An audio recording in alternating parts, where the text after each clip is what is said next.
नमस्ते बच्चों, कैसे हैं आप सब। आज हम हिंदी व्याकरण एवं रचना प्रबोध से अध्याय 7 शब्द रूपांतरण में कारक का अध्ययन करेंगे, है ना। शुरू करती हूँ मैं। कारक का अर्थ होता है करने वाला, क्रिया का निष्पादक।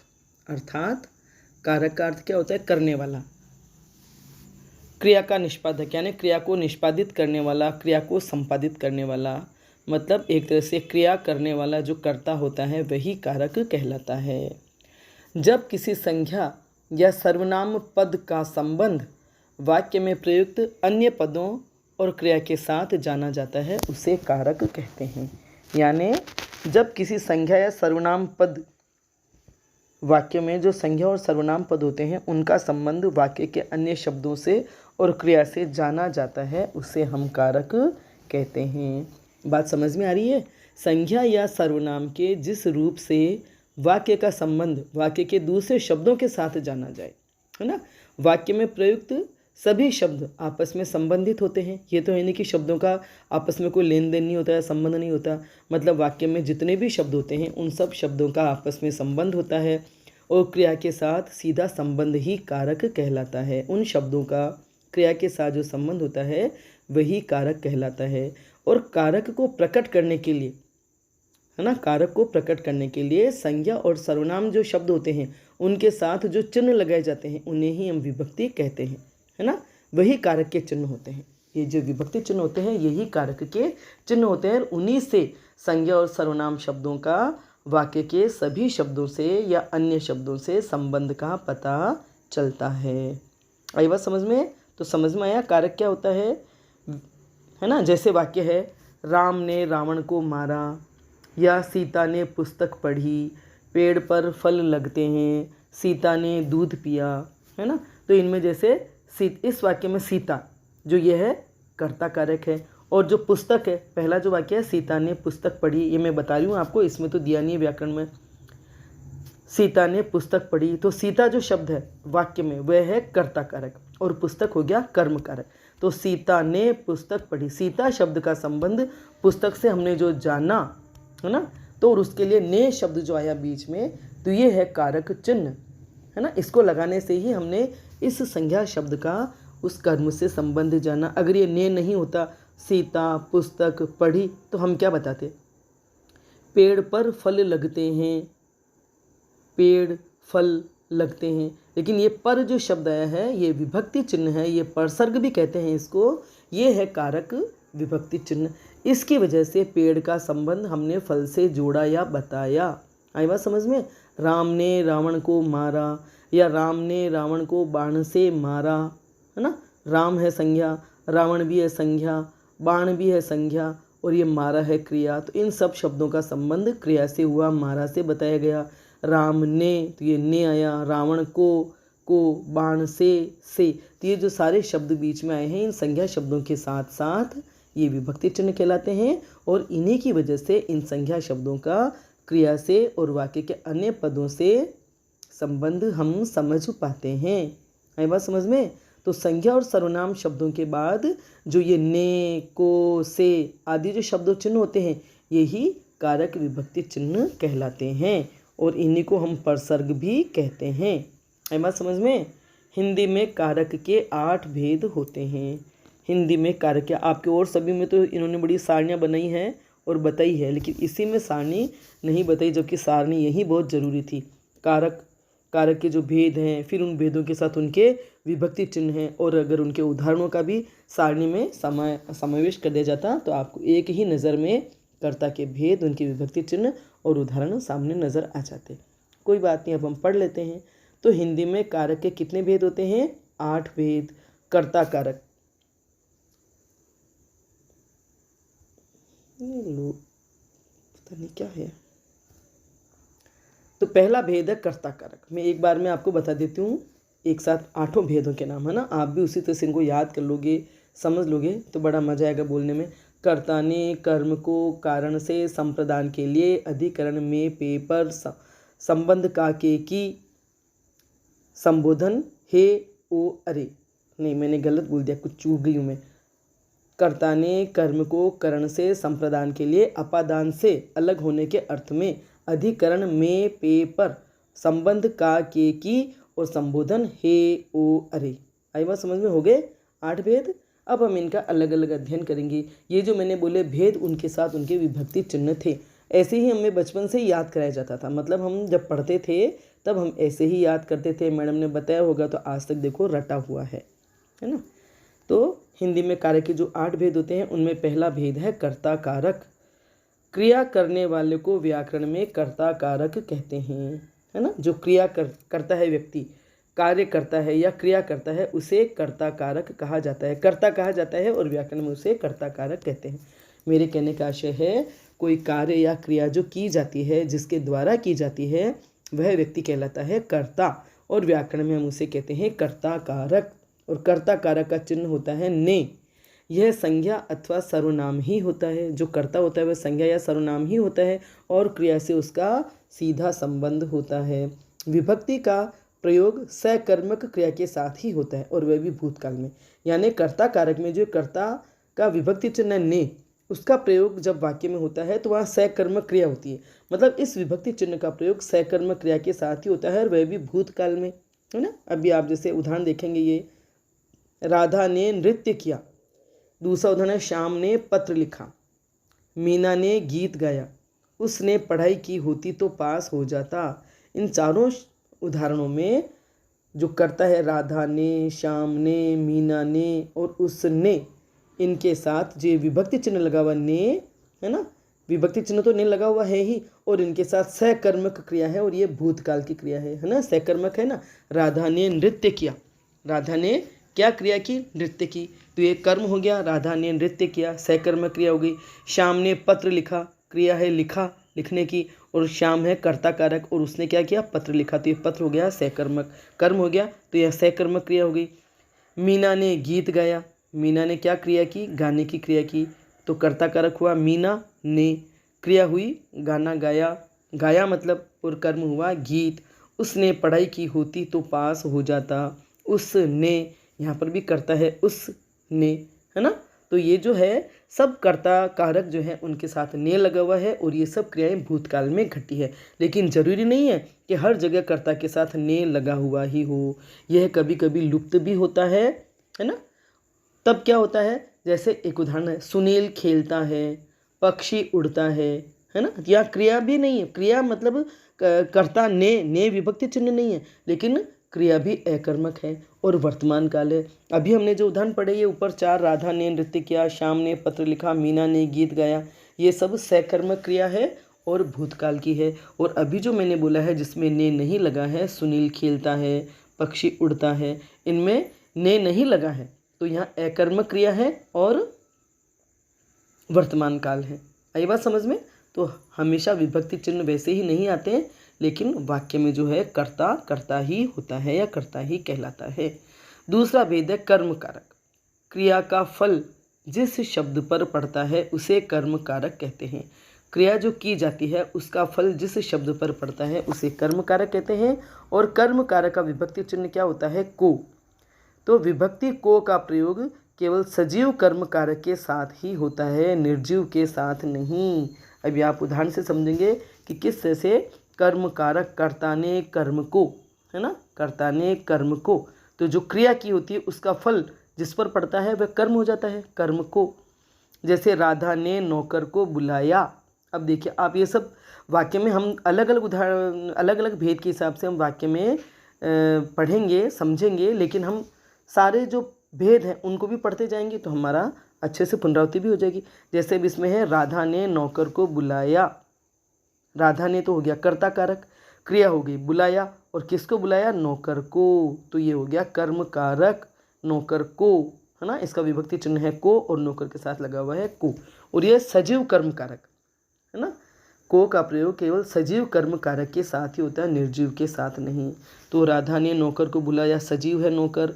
वह पत्र लिखता है, यहाँ को नहीं लगा, है ना। वह पत्र लिखता है, वह कर्ता कारक हो गया, लिखता है क्रिया हो गई और कर्म हो गया पत्र, तो वह पत्र लिखता है। को नहीं लिखा है तो क्योंकि यहाँ निर्जीव कर्म है, लेकिन को लुप्त हो गया, लेकिन इसका मतलब ये नहीं कि कर्म कारक हम समझ न पाए। लुप्त हो गया लेकिन कर्ता की जो क्रिया है उसका फल, कर्ता के क्रिया के व्यापार का फल जिस शब्द पर पड़ता है वह कर्म कहलाता है। और यहाँ कर्म है पत्र। स्वाति कॉलेज जा रही है, जा तो कॉलेज को ही रही है ना, लेकिन यहाँ को नहीं लगा है। स्वाति कॉलेज जा रही है, लेकिन ये हुआ कर्म, स्वाति हुआ कर्ता कारक, रही है जा रही है ये होगी क्रिया, और कॉलेज कहाँ जा रही है, कॉलेज, तो ये कर्ता ने कर्म को। मीना ने गीता को पुस्तक दी, मीना ने हो गया कर्ता कारक, पुस्तक दी हो गई क्रिया, और गीता को पुस्तक दी, तो ये गीता को जो है कर्म कारक हो गया। पुस्तक, दो कर्म हो गए यहाँ पर, ठीक है। आज्ञा सूचक शब्दों में निर्जीव के लिए भी विभक्ति का प्रयोग होता है। ऊपर कहा गया है कि विभक्ति को का प्रयोग केवल सजीव कर्म कारक के साथ ही होता है, निर्जीव के साथ नहीं। लेकिन जब ऐसे वाक्य होते हैं जिनमें आज्ञा सूचक शब्द होते हैं तो वहाँ निर्जीव के लिए भी विभक्ति का प्रयोग होता है। जैसे पुस्तक को मत फाड़ो, कुर्सी को मत तोड़ो, है ना। तो यहाँ पुस्तक को, कुर्सी को सीधा कर्म है, और मत तोड़ो क्रिया है। मत फाड़ो, तोड़ो और फाड़ो जो है वो क्रिया है। स्वाभाविक क्रियाओं में जैसे उसको प्यास लगी है, राम को बुखार हो रहा है, उसको प्यास लगी, तो उसको, राम को बुखार हो रहा है, प्यास लगी है, ये स्वाभाविक क्रिया है ना। उसको प्यास लगी है, राम को बुखार हो रहा है। कर्म कारक में भी को कभी कभी लुप्त होता है। अभी जैसे हमने एक उदाहरण पढ़ा था, वह पत्र लिखता है, कविता पुस्तक पढ़ रही है, तो कर्म है, कर्ता भी है, क्रिया भी है, लेकिन कर्म कारक के साथ जो कर्म का विभक्ति चिन्ह है कर्म कारक का को, वह लुप्त है, ठीक है। ये व्याकरण बहुत अच्छी है, इसमें तरह तरह से उदाहरण देकर के आपको सब कुछ अच्छे से स्पष्ट किया जा रहा है। तीसरा भेद है करण कारक। कारक का तीसरा भेद है करण कारक। करण का शाब्दिक अर्थ है साधन। करण का शाब्दिक अर्थ है साधन। कर्ता ने कर्म को करण से मने कर्ता ने कोई जो क्रिया की है वो किस साधन से की है, किस करण से की है, वही करण कारक होता है। वाक्य में कर्ता जिस साधन या माध्यम से क्रिया करता है अथवा क्रिया के साधन को करण कारक कहते हैं। वाक्य में जो वाक्य होता है, वाक्य में जो कर्ता कारक होता है, किस साधन के द्वारा या किस माध्यम से अपना कार्य करता है, क्रिया करने के लिए या कार्य करने के लिए जिस साधन को अपनाता है वही करण कारक कहलाता है। और करण कारक की विभक्ति होती है से और के द्वारा, या तो से या के द्वारा, क्योंकि से और के द्वारा लगाएंगे तभी करण सामने आएगा कि किस साधन से कार्य किया या किस साधन के द्वारा या किस माध्यम के द्वारा कार्य किया गया। जैसे उदाहरण देखिए, मैं कलम से लिखता हूँ, मैं कर्ता कारक हो गया, लिखता हूँ लिखने की क्रिया हो गई, और किससे लिखता हूँ, कलम से, तो ये करण कारक हो गया। कर्ता ने कर्म को करण से, कर्ता ने जो क्रिया की किससे की, कलम से, पत्र लिखने की या कुछ भी लिखने की जो क्रिया की वह कलम से संपादित हुई, कलम से की गई, तो ये करण कारक हो गया कलम से। मैंने गिलास से पानी पिया, मैंने कर्ता कारक, पिया जो क्रिया हुई, पानी कर्म, किससे पानी पिया, गिलास से, तो ये गिलास से करण कारक हो गया, है ना। सानिया बैट से खेलती है, मैंने दूरबीन से पहाड़ों को देखा, सानिया और मैंने ये जो कर्ता कारक है ना। यहाँ सानिया बैट से खेलती है, सानिया के साथ कर्ता की ने विभक्ति चिन्ह वो लुप्त है, लेकिन इसका मतलब थोड़ी कि कर्ता कारक नहीं हुआ। मैंने दूरबीन से पहाड़ों को देखा, तो ये मैं के साथ जो ने लगा हुआ वो भी कर्ता कारक का चिन्ह है। तो देखने की क्रिया, खेलने की क्रिया, सानिया खेलती है किससे, बैट से, तो ये कारण कारक हो गया। दूरबीन से पहाड़ों को देखा मैंने, तो देखने की क्रिया हुई दूरबीन से, दूरबीन के माध्यम से मैंने पहाड़ों को देखा, तो ये हो गया करण कारक। आई बात समझ में। करण कारक के अन्य प्रयोग इस प्रकार हैं। इसमें तरह तरह से वाक्यों को बता करके कारक और कारक के विभक्ति चिन्हों को स्पष्ट किया गया है। जैसे करण कारक के अन्य प्रयोग, क्रिया संपादित करने के क्रम में वही प्रिया पेंसिल से चित्र बनाती है। प्रिया जो कर्ता कारक है, चित्र बनाने की क्रिया करती है, बनाती है, किससे बनाती है, पेंसिल से, तो क्रिया संपादित किसके द्वारा हुई, पेंसिल के द्वारा या पेंसिल से, पेंसिल के माध्यम से, तो ये हो गया से जो है करण कारक का विभक्ति चिन्ह हो गया। अब है के द्वारा या द्वारा। मुझे दूरभाष द्वारा सूचना प्राप्त हुई, सूचना किसके माध्यम से प्राप्त हुई, दूरभाष के माध्यम से, दूरभाष द्वारा, तो ये जो के द्वारा या दूरभाष द्वारा जो है वह करण कारक का विभक्ति चिन्ह है और करण कारक है। उसे डाकिये के द्वारा पत्र प्राप्त हुआ, पत्र किसके द्वारा प्राप्त हुआ, डाकिये के द्वारा, तो करण कारक के द्वारा, डाकिए के द्वारा करण कारक सूचना किसके द्वारा प्राप्त हुई, किसके माध्यम से प्राप्त हुई, किससे प्राप्त हुई, तो वो हो गया डाकिए के द्वारा, या उसे डाकिए से पत्र प्राप्त हुआ। यहाँ से भी लगा सकते थे हम, है ना, और के द्वारा भी लगा सकते हैं। तो इससे दोनों ही तरह के विभक्ति चिन्ह करण कारक में प्रयुक्त होते हैं। आज्ञा जनित वाक्य, जिन वाक्यों के माध्यम से या जब आज्ञा दी जाती है तो ऐसे वाक्यों में भी करण कारक का प्रयोग होता है। ध्यान से अध्ययन करो लेकिन ध्यान से। स्कूटर से नहीं साइकिल से स्कूल जाओ, तो यहाँ स्कूटर से साइकिल से ये कर्म कारक करण कारक हो गए, है ना। स्कूल तो जाओ लेकिन किससे जाओ, स्कूटर से नहीं साइकिल से जाओ, तो यहाँ आज्ञा दी गई और यहाँ ये करण कारक हुआ। सीख देने के लिए, मेहनत से अच्छे अंक मिलते हैं, मतलब वाक्यों में जो करण कारक होता है, किस किस तरह के वाक्यों में कैसी कैसी बात होती है, तब ये करण कारक या करण विभक्ति चिन्ह आता है। ये आपको इन वाक्यों के द्वारा स्पष्ट किया जा रहा है। जब कोई सीख दी जाती है, मेहनत से अच्छे अंक मिलते हैं, नहीं तो आप शायद समझ नहीं पाते कि मेहनत से अच्छे अंक मिलते हैं, इसमें ये जो से आया तो ये भी करण कारक का उदाहरण है। रीति से, भिखारी क्रम से बैठे हैं, लाइन से बैठे हैं, है ना, तो ये क्रम से बैठे हैं, तो ये क्रम से जो शब्द है ये भी करण कारक हुआ और से विभक्ति चिन्ह हो गया उसका। गुण या स्थिति बताने के लिए कि राम हृदय से ही दयालु है, तो ऐसे वाक्यों को देख करके शायद आप भ्रमित हो जाते, यह करण कारक क्या है। तो इस तरह की जब स्थितियाँ होती है, कोई सीख बताई जाती है, आज्ञाजनित वाक्य लिखा होता है, या रीति के बारे में बताया जाता है, गुण या स्थिति के बारे में बताया जाता है, तो वहाँ पर भी जो से शब्द होता है, से जो विभक्ति चिन्ह होता है, वह करण कारक का ही होता है। आई बात समझ में। भिखारी क्रम से बैठे हैं, गुण या स्थिति राम हृदय से ही दयालु है, वह स्वभाव से ही कंजूस है। मूल्य बताया जाता है, सेब किस भाव से दे रहे हो, किस भाव से दे रहे हो, तो ये जो से आया विभक्ति चिन्ह वह भी करण कारक का है, और भाव से दे रहे हो ये करण कारक हुआ यहाँ। ठीक है, आगे और बढ़ते हैं हम। कमी दिखाने के लिए, किसी भी तरह की कमी किसी भी रूप में, बुखार से बहुत कमज़ोर हो गया, कोई बच्चा है, कोई व्यक्ति है जो बीमार हुआ और उसकी वजह से वो बहुत कमज़ोर हो गया, तो यहाँ जो बुखार से है यह भी करण कारक है। वह अक्ल से अंधा है या वह अक्ल से पैदल है, कमी दिखाने के लिए, क्योंकि उसमें तो अक्ल नहीं है, तो अक्ल से अंधा है, तो यहाँ अक्ल से जो है वह भी करण कारक है, और ये से जो है करण कारक का विभक्ति चिन्ह है। प्रार्थना या निवेदन करना, ईश्वर से सद्बुद्धि मांगे, ईश्वर से, तो ये भी करण कारक है कि हम ईश्वर से सद्बुद्धि मांगें, ऐसी प्रार्थना करते हैं या निवेदन करते हैं, तो वह भी करण कारक, वहाँ भी करण कारक ही होता है। ठीक है, समझ में आया आपको। कर्ता ने कर्म को करण से, कर्ता ने जो कार्य करता है, कर्म को, कर्ता ने कर्म को जिस पर कार्य किया जाता है या क्रिया का फल जिस पर पड़ता है वह कहलाता है कर्म को। करण से माने जो क्रिया की जाती है किस साधन से या किस माध्यम से की जाती है, तो वह कहलाता है करण कारक। और करण से, कर्ता ने कर्म को करण से। बहुत रोचक है कारक, वैसे सब समझ में आएगा तो बड़ा ही मजा आएगा। व्याकरण चीज़ ही ऐसी है, जब तक नहीं समझ में आए तब तक बुरी लगती है या बोर करती है, और समझ में आने के बाद तो इतना आनंद आता है कि बस पढ़ने में भी और पढ़ाने में भी। चलो आगे चलते हैं। चौथा भेद, कारक का चौथा भेद है संप्रदान कारक। संप्रदान, इसके टुकड़े करेंगे, विच्छेद करेंगे तो सम धन प्रदान, इसका शाब्दिक अर्थ है देना, प्रदान मने देना। वाक्य में कर्ता जिसे देता है अथवा जिसके लिए क्रिया करता है देने की, उसे संप्रदान कारक कहते हैं। जब कर्ता स्वत्व हटाकर, मतलब स्वयं को हटाकर दूसरे के लिए दे देता है, वहाँ संप्रदान कारक होता है। कितना अच्छा है कारक का भेद जो है संप्रदान कारक। किस तरह के उदाहरण आएंगे कि जब किसी और के लिए कार्य किया जाता है, किसी और के लिए क्रिया की जाती है, किसी और को देने के लिए कुछ किया जाता है, वहाँ संप्रदान कारक होता है, और इसका विभक्ति चिन्ह होता है को या के लिए। कर्ता ने कर्म को भी होता है, कर्म को, लेकिन यहाँ संप्रदान के लिए भी को विभक्ति चिन्ह कहीं कहीं आता है, अभी हम उदाहरण में देखेंगे। तो संप्रदान कारक की विभक्ति के लिए, है ना, के लिए, क्योंकि किसी के लिए कुछ किया जाता है या किसी के लिए कुछ दिया जाता है, तो वहाँ संप्रदान कारक होता है, और इसकी विभक्ति चिन्ह है के लिए और को।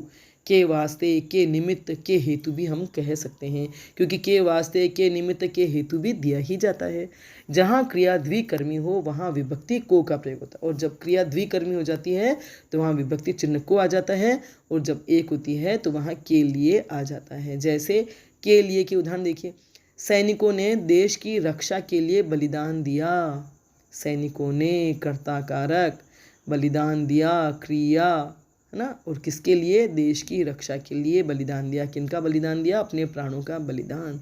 तो अपने प्राण दे दिए देश के लिए। तो यहाँ जो के लिए है विभक्ति चिन्ह संप्रदान कारक का चिन्ह है और देश की रक्षा के लिए। तो यहाँ रक्षा के लिए संप्रदान कारक।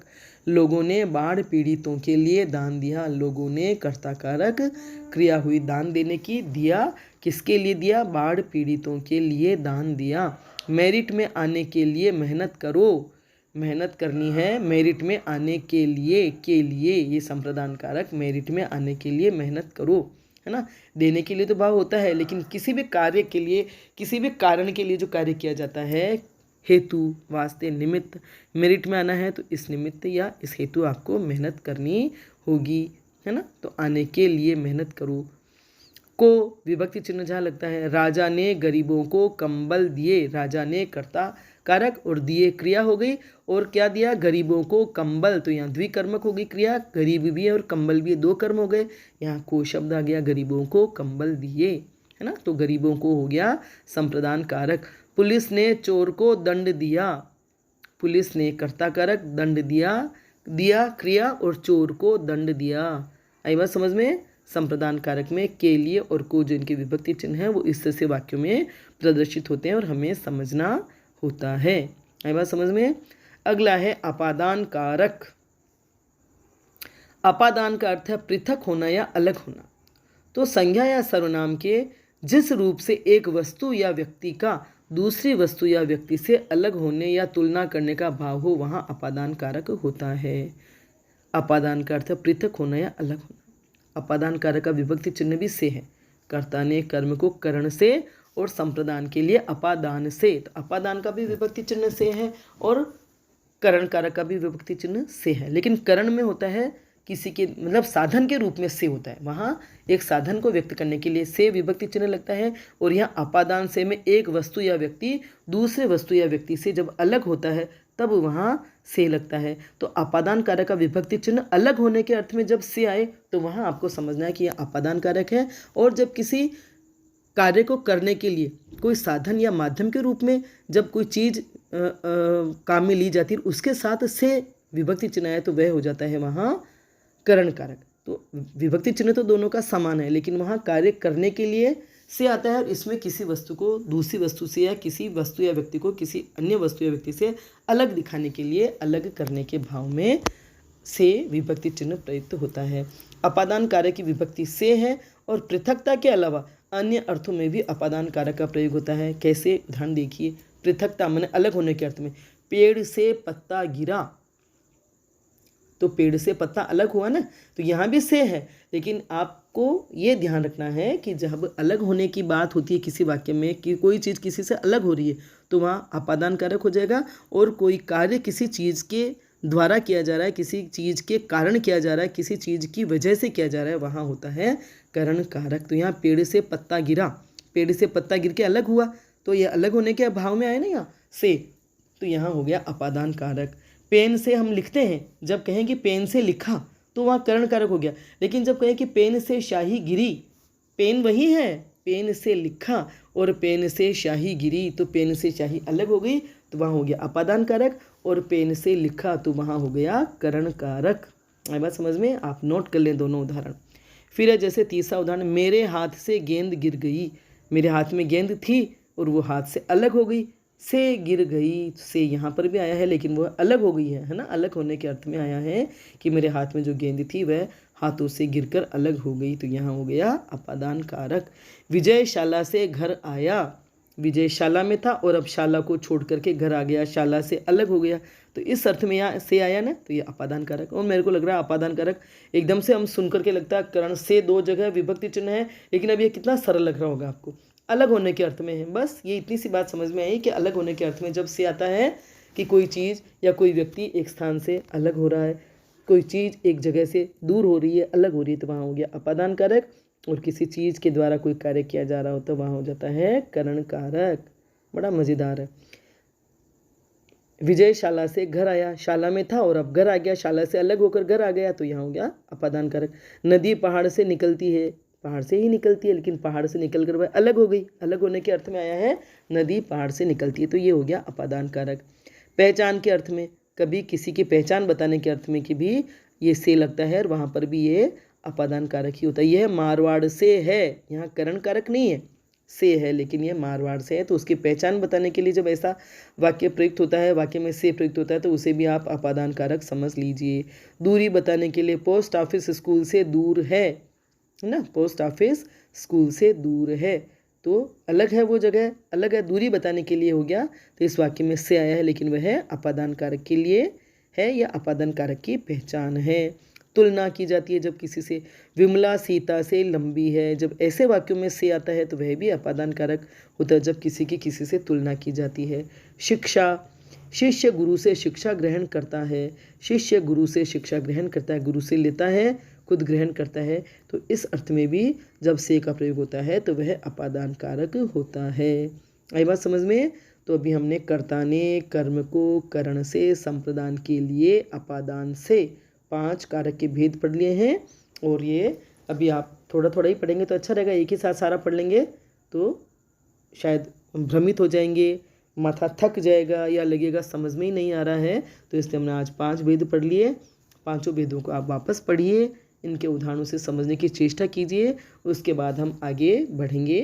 जो इसके 3 भेद हो रहे, संबंध कारक, अधिकरण में पेपर और संबोधन हे ओ अरे, है ना, इन तीनों भेदों का अध्ययन और कुछ कारकों का जो अंतर, जिसकी वजह से आपको और भी ज़्यादा स्पष्टता उन भेदों में आ जाएगी, उनका अध्ययन हम बाद में करेंगे। वीडियो आपको समझ में आ गया होगा, बिल्कुल ज़रूर अवश्य आ गया होगा। समझ में आ गया हो तो लाइक करें, अपने दोस्तों के साथ शेयर करें, मेरे चैनल को सब्सक्राइब करें, बेल आइकन भी अवश्य टच करें, ताकि जब भी मैं वीडियो बनाऊंगी उसकी सूचना आपको तत्काल मिल जाएगी। धन्यवाद।